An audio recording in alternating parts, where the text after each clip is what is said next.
car il est bon que le cœur soit affermi par la grâce. Hébreux chapitre 13, verset 9. Puisse donc ce cours être pour vous une source de bénédiction qui vous permette d'être affermis dans cette grâce extraordinaire que nous avons en Jésus-Christ. Que Dieu vous bénisse et bonne écoute. Alors bonjour et bienvenue à ce cours de panorama du Nouveau Testament. On poursuit notre lancée sur les évangiles. La dernière fois, on s'était laissé avec l'enquête du Sanhédrin.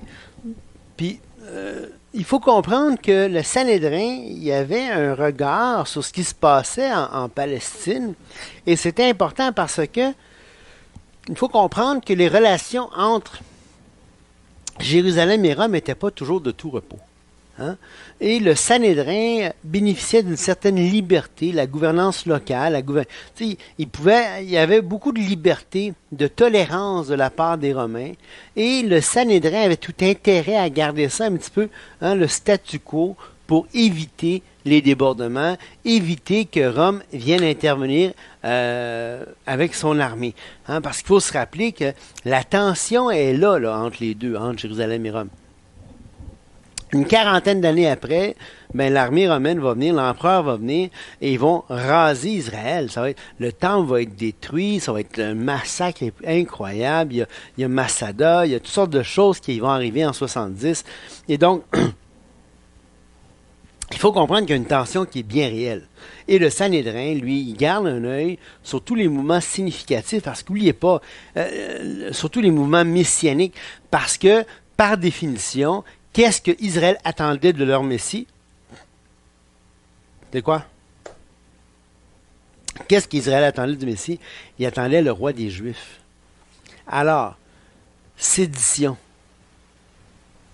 C'est sûr que si un roi se levait en Israël, c'est garanti que Rome allait envoyer son armée puis intervenir. Alors, le Sanhédrin avait tout intérêt à s'assurer que s'il y avait un mouvement messianique, que ce ne soit pas n'importe qui, n'importe quoi, et si ça prenait de l'ampleur, il y avait tout intérêt à garder ça mollo pour pas que Rome vienne intervenir.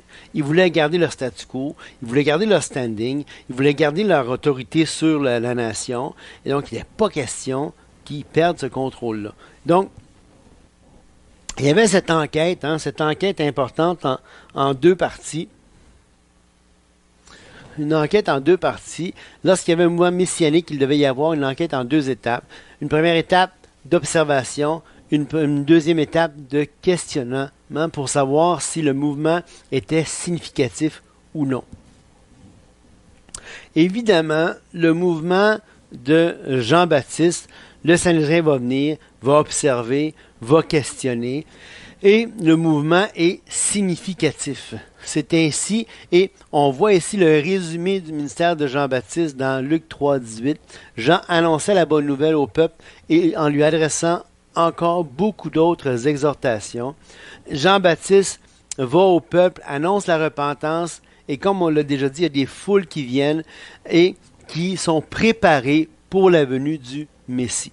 Et là, le Messie va venir. Et donc, l'accueil du roi, le roi va être accueilli, puis il va être reconnu à son baptême, lors de sa tentation, et Jean va en faire le témoignage, et en particulier lors du baptême de Jésus. Alors ici, il y a une carte de la Palestine, et j'aimerais ça qu'on puisse la regarder. En bas ici, je ne sais pas si vous voyez ici, la grosse masse bleue qu'il y a là. On va prendre un crayon.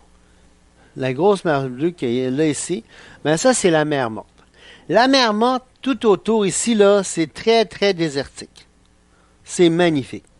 Si vous avez l'occasion d'aller en Israël, si vous avez l'occasion d'aller voir la mer morte, c'est splendide. Le désert de Judée, il est vraiment très beau. C'est très lunaire comme paysage, mais c'est magnifique. La mer morte, c'est un spectacle époustouflant, mais quand vous rentrez dans la mer morte, assurez-vous de ne pas vous être rasé le matin.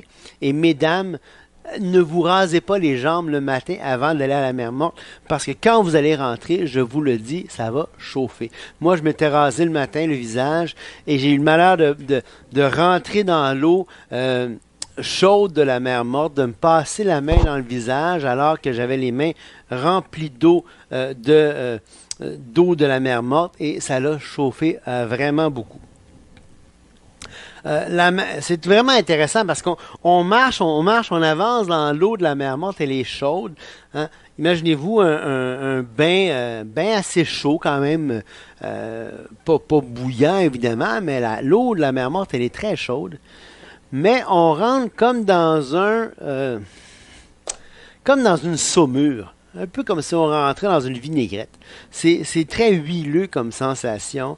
C'est vraiment étrange. Et c'est un drôle de paysage parce que partout où on regarde, il y a comme... Nous, ici au Québec, on est habitué de voir des glaçons. Hein, l'hiver, quand on se promène proche de la mer ou d'un lac, on voit la glace qui a formé des petits genres de iceberg ou de glaçons. Hein. Mais là-bas... c'est vraiment pas, c'est tellement chaud, c'est pas de la glace, mais c'est des masses de sel qui font penser tout à fait à des masses de neige, comme on verrait ici, proche de la mer, ici, là, sur la côte nord. Alors, c'est vraiment intéressant. Mais, ici, on voit que Jérusalem est là. Le lac de Galilée est en haut. J'en ai parlé à quelques reprises du lac de Galilée. Hein? Je sais pas, je peux ôter, là. Je vais ôter ça, ok. Cana est en haut. Capernaum, Nazareth est ici, c'est là que Jésus était. Jérusalem est là. Alors, vous vous souvenez, je disais qu'il y avait de ce côté-ci, il y avait la région de Pérée. Ici, il y a la Samarie. Ici, il y a la Galilée. En haut, ici, là. Ici, c'est la Galilée. Là, c'est la Judée, grosso modo. OK? Donc, et là, ce qui va se passer, ça c'est un petit peu le paysage, la géographie, la topographie d'Israël. Jérusalem est là et vous voyez qu'elle est en haut d'une chaîne de montagnes, en tout cas elle est en haut d'un mont. Là. Et quand on monte à Jérusalem, c'est pas pour rien qu'on dit qu'on monte à Jérusalem, parce qu'on monte, la pente est assez escarpée, merci. Et à l'époque, on faisait ça souvent à pied. C'était quelque chose. Je comprends pourquoi Paul pouvait dire que l'exercice physique était utile à peu de choses, parce qu'en Israël, je vous le dis, tu montes ou tu descends. Hein, même à Tel Aviv, quand je restais à Tel Aviv quelques jours dans les années 90, tu es toujours en train de monter ou descendre. C'est très, très vallonneux. OK.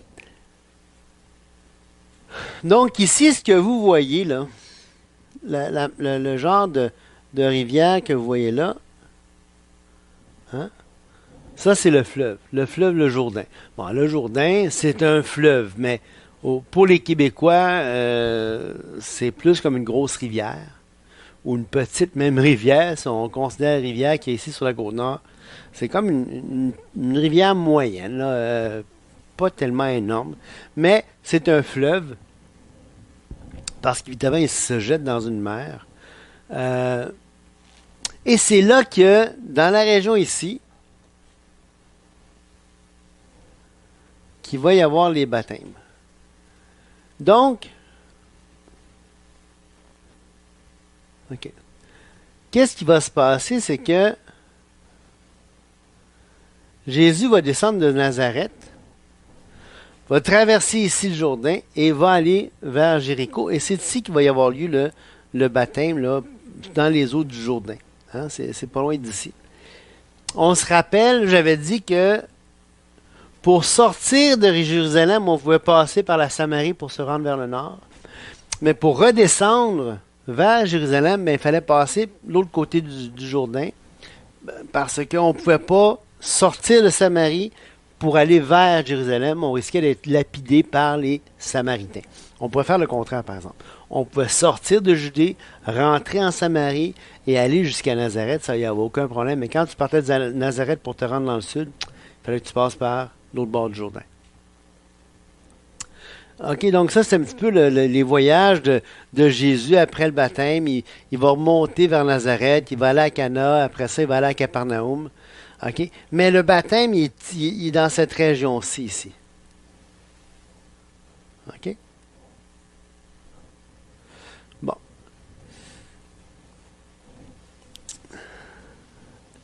Là, Jésus va avoir un témoignage de la part de Jean. Dans Jean 1,19, c'est intéressant, ça dit Voici le témoignage de Jean lorsque les Juifs envoyèrent de Jérusalem des sacrificateurs et des Lévites. Oubliez pas, là, le Sanhédrin envoie des sacrificateurs et des Lévites pour évaluer, hein, le mouvement messianique. Est-ce que c'est significatif ou est-ce que ce n'est pas significatif? Et on voit ici que justement, Jean, il va se faire évaluer de cette façon-là. Oui. Oui, c'est la deuxième visite. Jésus, lui, il va se faire attester. Là, les sacrificateurs sont là. Hein, les sacrificateurs et les Lévites. Il va y avoir probablement les pharisiens qui sont là aussi. Jésus arrive. Jésus arrive et là, Jean, lui, va dire, voici l'agneau de Dieu. Voici l'agneau de Dieu. Alors Jean dit, écoute, voilà l'agneau de Dieu. Donc Jean atteste que Jésus-Christ est l'agneau que Dieu a envoyé. Donc Jean l'a attesté au baptême, mais ce n'est pas le seul à attester ça. Parce qu'oubliez pas, malgré que les Lévites sont là, tout le monde est là, le Saint-Esprit va descendre sur lui sous la forme corporelle comme une colombe. Une voix va se faire entendre du ciel et avec ces paroles, il va dire, tu es mon fils bien-aimé, en toi j'ai mis toute mon affection. Alors quand Jésus va à son baptême, il est identifié, il est attesté comme un roi, ou en tout cas comme étant le Messie, de deux façons. Tant par Jean-Baptiste qui dit « Voici l'agneau de Dieu », que par la bat-colle, hein, la voix divine qui vient du ciel, qui atteste que Jésus est le Fils bien-aimé de Dieu. Dans Luc 3, 22.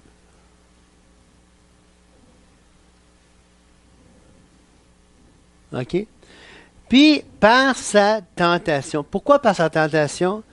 Ben, après son baptême, si on retourne à la... Ici, là, attends, oups. Excusez, là. Bon. Si on retourne ici. Jésus, après son baptême, qu'est-ce qui va se passer? Il va être amené dans le désert. Le désert de Judée, là, il est ici, le désert de Judée. OK? Au sud, ça, c'est toute une région désertique, ça. Tout ça, c'est désertique ici. Ici, là. OK? Bon. Il va être amené dans le désert pour être tenté par le diable. OK? Donc, ce qui est intéressant, si vous tournez dans Matthieu 4,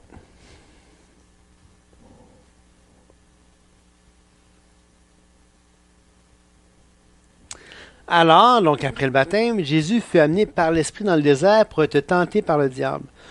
Après avoir jeûné 40 jours et 40 nuits, il eut faim. Le tentateur s'étant approché, lui dit, « Si tu es fils de Dieu, ordonne que ces pierres deviennent des pains. » Ce qui est intéressant dans ça, moi, ce que je trouve intéressant dans ce passage-là de Matthieu 4, c'est que Jésus-Christ est tenté. Évidemment, il n'aurait pas pu pécher. Hein, le Seigneur, c'est impossible que le Seigneur puisse pécher. Il est une personne à la fois humaine et à la fois divine. Il y a une nature divine, il y a une nature humaine. C'est une union qui est hypostatique. Donc, elle est indivisible et inséparable. Donc, il est impossible que la personne de Jésus pêche. Par contre, il peut être tenté. Comment ça se fait? Ben, le mot tentation et le mot tester, c'est le même mot dans le grec. Et, vous savez, moi, je fais des tests souvent avec mes jeunes dans le laboratoire. Je vais tester, par exemple, le test de la flamme pour identifier un gaz. Qu'est-ce que c'est? Bien, on a des gaz inconnus dans des fioles. Et là, on va prendre un bout de bois qu'on va allumer. Hein, on va éteindre. Et là, il y a un tison au bout du bout de bois. Et, ou en tout cas, si on rentre le tison dans la fiole de gaz, et que c'est de l'oxygène, bien le tison va se rallumer et la flamme va être là. Si par contre, on approche la flamme de la fiole et que ça fait pouf, ben c'est pas de l'oxygène, c'est l'hydrogène dans le gaz, dans la fiole. Et si on approche la flamme de la fiole et que la flamme s'éteigne, eh bien là, c'est ni de l'oxygène, c'est ni de l'hydrogène, c'est du gaz carbonique. Donc, un test, c'est pour évaluer, pour voir si on a affaire à quelque chose en particulier. Mais Jésus-Christ a été testé dans le désert et il a été démontré. La question du test, c'est si tu es le Fils de Dieu. Et Satan a tout mis ses armes là-dessus. Hein? Et il a démontré, ben écoute, oui, il est le tentateur parfait. Non, il est le Fils de Dieu. Il n'a pas échoué aucun test. Il est vraiment celui qui dit qu'il est. Donc, il a été attesté comme roi, tant par Jean-Baptiste, tant par Dieu, la voix divine, que par même Satan dans le désert, qui a démontré, par ses tentations multiples, que Jésus-Christ était celui qui dit qu'il est. Hein? Il est le Fils de Dieu. Donc, on voit que c'est vraiment important de comprendre ça. Jésus-Christ a été attesté de plusieurs façons. Donc, on voit que le Messie est venu. Il est né. On a vu que la généalogie a été démontrée. On a vu aussi que on a parlé du Sanhédrin, on a parlé des enquêtes que le Sanhédrin faisait, les envoyés, la délégation qui venait questionner, qui venait observer, qui venait questionner. Et là, qu'est-ce qui va se passer? Ben, il va y avoir toutes sortes d'événements dans la vie du Seigneur, toutes sortes d'événements qui vont se passer. Mais il va y avoir un moment donné où la nation d'Israël est mise en demeure d'accepter ou de rejeter le Messie qui est venu pour la nation. Et là, avant de poursuivre sur cette lancée-là, sur ce thème-là, qui est un thème important, on va regarder les miracles messianiques. Qu'est-ce que c'est que les miracles messianiques? Ben, c'est que dans la Bible, et en dehors de la Bible d'ailleurs, plein d'hommes et de femmes ont fait des miracles. Même les anges ont fait des miracles. On voit même des miracles de toutes sortes d'origines, des miracles de Dieu et des miracles qui ne sont pas de Dieu. Quand Moïse va à la cour de Pharaon et qui fait un prodige et que les magiciens de Pharaon viennent et reproduisent le prodige, on a affaire à des miracles. Donc, dans la Bible, il y a plein de monde qui font des miracles.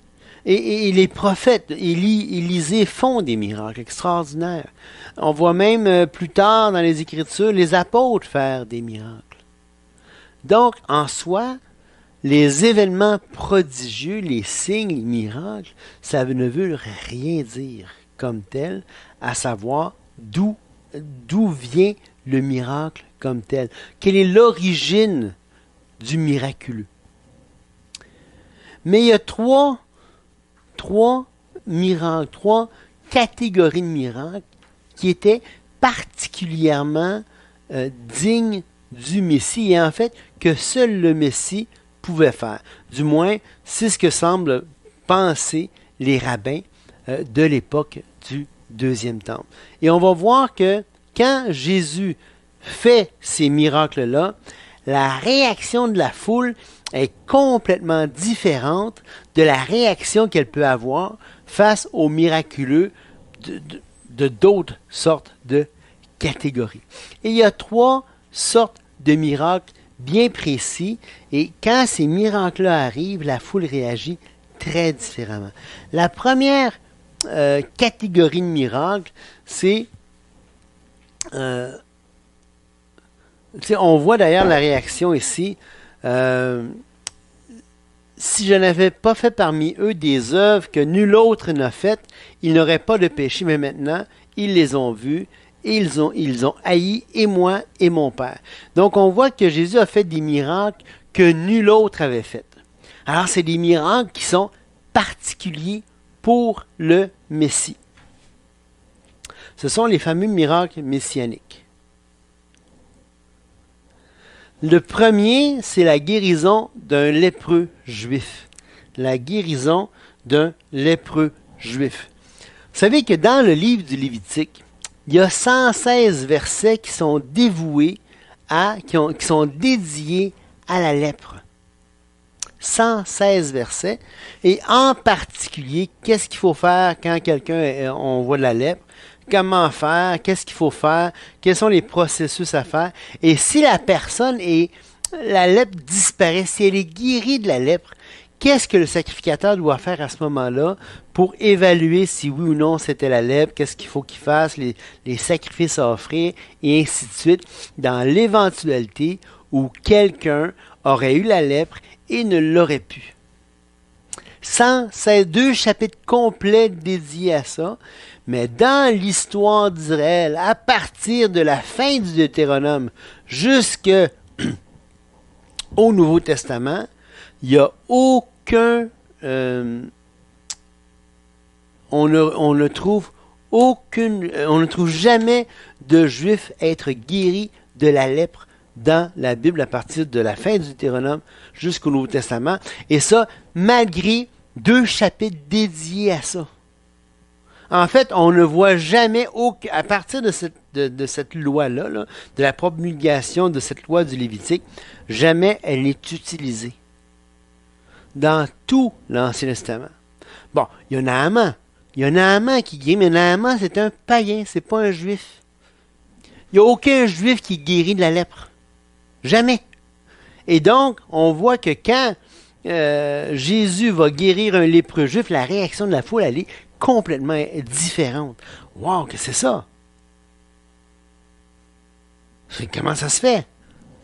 C'est qui peut guérir la lèpre comme ça? Aucune autre maladie n'est traitée d'une manière aussi exhaustive que la lèpre. Elle était considérée comme un jugement divin, et entre la fin du Pentateuque et le Nouveau Testament, aucun juif n'a été guéri de la lèpre. Naaman a été guéri, mais il était syrien et non juif. OK? Il y avait, et regardez ce que Jésus va dire dans Luc 4, 27, il y avait aussi plusieurs lépreux en Israël du temps d'Élisée, le prophète, et cependant aucun d'eux ne fut purifié, si ce n'est Naaman le Syrien. Il n'y a aucun juif qui a été purifié.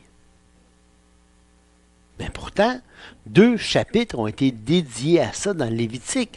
Pourquoi? On voit la réponse dans le Nouveau Testament quand Jésus va guérir. Après avoir guéri un lépreux, Jésus lui dit, puis il lui ordonna de n'en parler.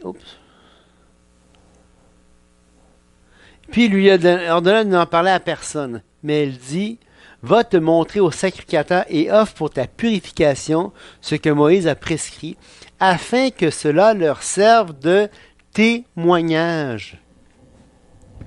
Tout un témoignage. Afin que cela leur serve de témoignage. Quand Jésus a dit, si je n'avais pas fait les miracles que personne d'autre a fait, il n'y aurait pas de péché. Maintenant, je suis venu, j'ai fait ces miracles-là, ils sont coupables.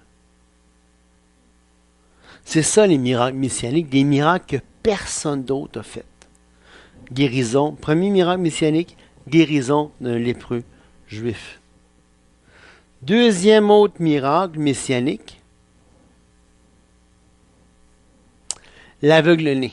Et ce qui est intéressant dans l'aveugle-né, de cet épisode de Jean 9, 17 à 30, en fait c'est Jean 9, mais à partir de 17 à 30, vous allez voir le questionnement intense que subit ce pauvre gars qui a été guéri par Jésus. En fait, il n'est pas pauvre, il est très très heureux d'avoir été guéri. Mais on se rappelle que ce gars-là, c'est un aveugle-né. Et Jésus va faire de la boue avec du crachat, va y badigeonner ça dans les yeux, puis il va guérir l'aveugle. Ce qui est intéressant, Furstenbaum va dire que il y a plusieurs lois qui ont été rajoutées à la loi du sabbat dans les écrits rabbiniques du Deuxième Temple. Et parmi toutes les choses qui ont rajouté à la loi du sabbat, il y en a une qui est très intéressante. Personne ne pouvait guérir le jour du sabbat, et en particulier, personne ne pouvait guérir un aveugle le jour du sabbat, et en particulier, personne ne pouvait guérir un aveugle en faisant de la boue avec du crachat le jour du sabbat. Jésus arrive, ah ouais, je ne peux pas guérir en faisant de la boue, mais pas de problème. Fais de la boue. badigeonne ça les yeux du gars, puis ça y est, le guéri. Et là, les rabbins, les pharisiens, puis les scribes deviennent fous avec cette situation-là. Regardez ça, ça en est vraiment presque drôle. Ben, j'aurais pas aimé ça être dans la peau de ce pauvre gars-là qui s'est fait questionner comme ça. Mais regardez à partir du verset 17, là, c'est vraiment comique. Il dit, verset 16, « Sur quoi quelques-uns des pharisiens dirent, cet homme ne vient pas de Dieu car il n'observe pas le sabbat. » Rappelez-vous là, les lois juives. D'autres dirent, « Comment un homme pécheur peut-il faire de tels miracles? » N'oubliez pas, seul, jamais un aveugle-né avait été guéri comme ça.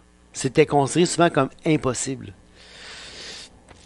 Il répond, fait que là, il dit, il y eut une division parmi eux. Il dira encore à l'aveugle, « Toi, que dis-tu de lui sur ce qu'il t'a ouvert les yeux? » Il répondit, « C'est un prophète. » Ils ont dit, « Toi, qu'est-ce que tu dis de lui? » Ben, c'est un prophète. Regardez bien. Les Juifs ne crurent point qu'il eût été aveugle et il eût recouvré la vue jusqu'à ce qu'ils eussent fait venir ses parents. Il ne veut pas le croire. Personne ne veut le croire. Ils font venir les parents du gars.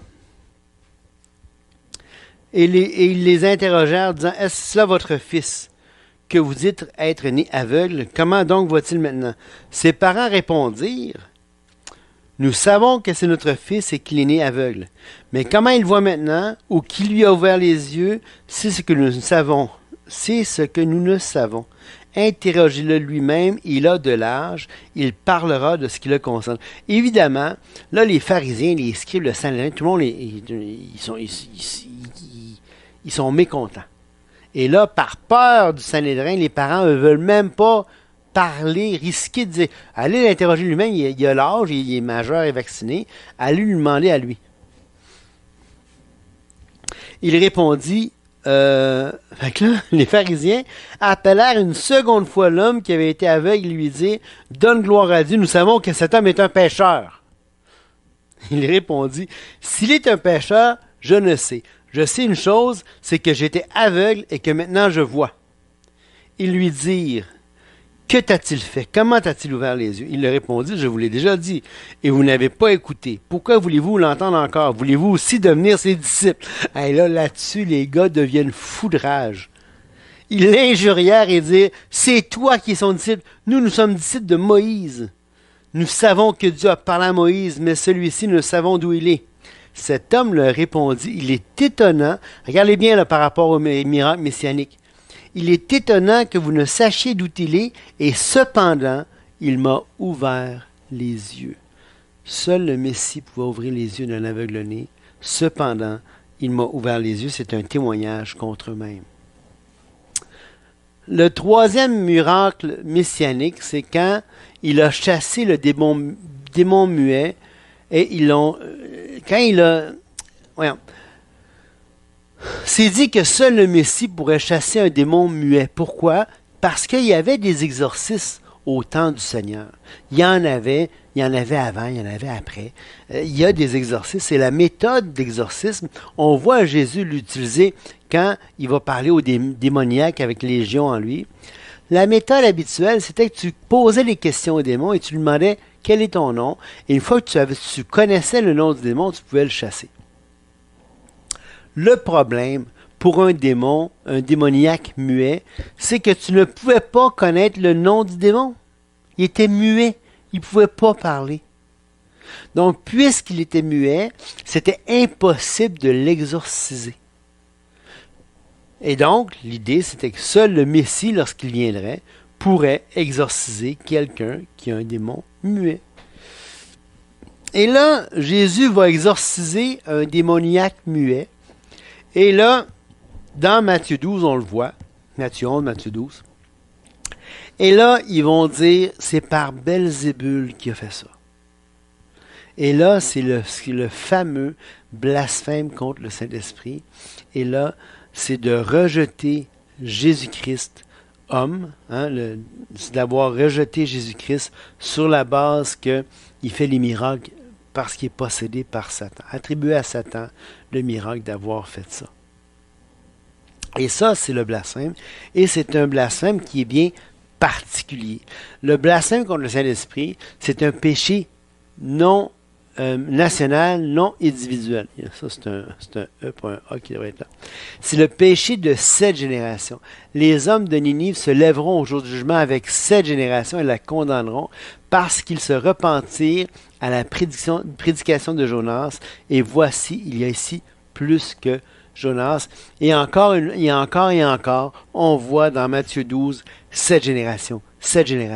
Ainsi en sera-t-il de cette génération. C'est pas les individus, c'est la génération qui vient de rejeter le Messie sous la base qui était supposément possédée par un démon alors qu'il faisait l'œuvre du Saint-Esprit.